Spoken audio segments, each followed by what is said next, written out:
as everything comes to an end, we're gonna welcome our last speaker of the day. So I think it's it's a cool thing we're gonna hear, because we've been talking about devices, we've been talking about data, we've been talking about many things, and we've seen people acting. So Tony Salvador is ethnologue. What can you tell us about the way people are going to live in 5 years? Can you forecast that, or can you anticipate? Why don't you judge after we're finished? Okay. Thank you very much. I Thank think you. that my role today is to try and give us a little perspective on what we've seen in the course of the day and to give an idea of where we think the future is in 5 years.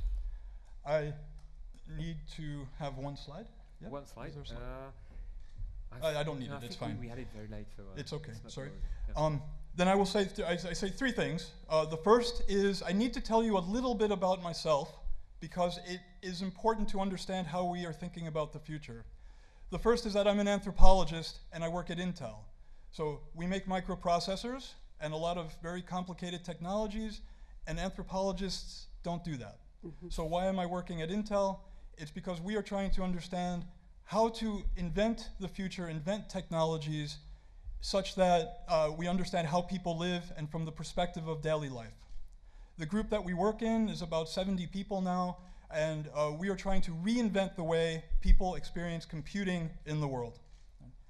So with that background, I want to tell you a small story that some of you will remember. A few years ago, there was a man named Donald Rumsfeld. He was at the time the American Secretary of Defense. I remember him. He said that we have nothing to learn from old Europe. Right? And maybe some of you remember this. The other day, however, I'm walking around Paris thinking about what I'm going to say, and written in stone on some of the buildings is what I think is a good way to think about the future: fraternité, liberté, égalité, fraternité. And I think we can talk about this in terms of technology. Liberté, freedom, the ability to have an open society. We see a lot of technologies moving towards supporting more and more open societies on a continuous basis.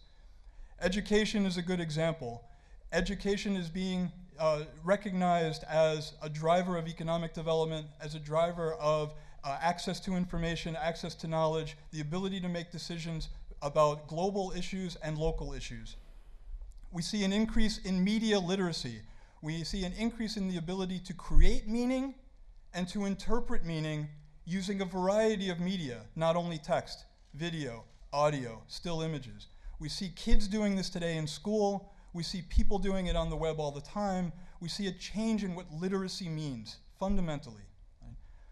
Technologies that support this are things like cloud computing, for example, where you have access to resources all over the place, and you have the ability to pull resources down into your devices. So we see that happening, we see access, we see movements towards open societies and the technologies to support that. Égalité, right? Equality, right? We see trends toward, and I think you heard many things today, we see trends toward a diversity of platforms, so many different kinds of platforms coming out. The technologies are low cost, the engineering capabilities are available, especially coming from India and China. The ability to combine those parts into new experiences is increasingly easy.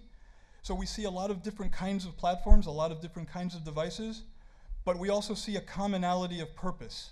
We see people having similar needs to communicate, to share, to understand, right? So this commonality of purpose creates a foundation on which we can build technologies that support entertainment.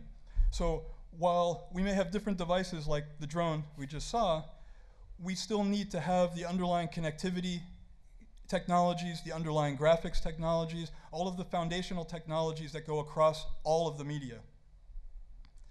Finally, fraternité, or brotherhood, or friendship maybe. What we see happening going forward is that people are increasingly thinking about their own identities, not only as themselves, not only as part of their local community or even their nation, but also as part of global networks, very diverse networks that span across political boundaries.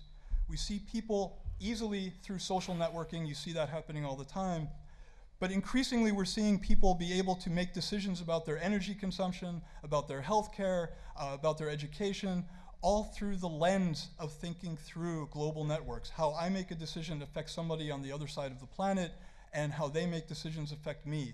Having that shared understanding works back towards having more equal and open societies, and it creates this foundation on which we can actually build a more open society. In our group at Intel, and in our group in general, we are thinking about how to create the foundational technologies that can enable this diversity, that can enable this open society that we see happening in small bits and amounts now, and we look forward to the future with optimism. Thank you. Thank you very much. Thank you, Tony.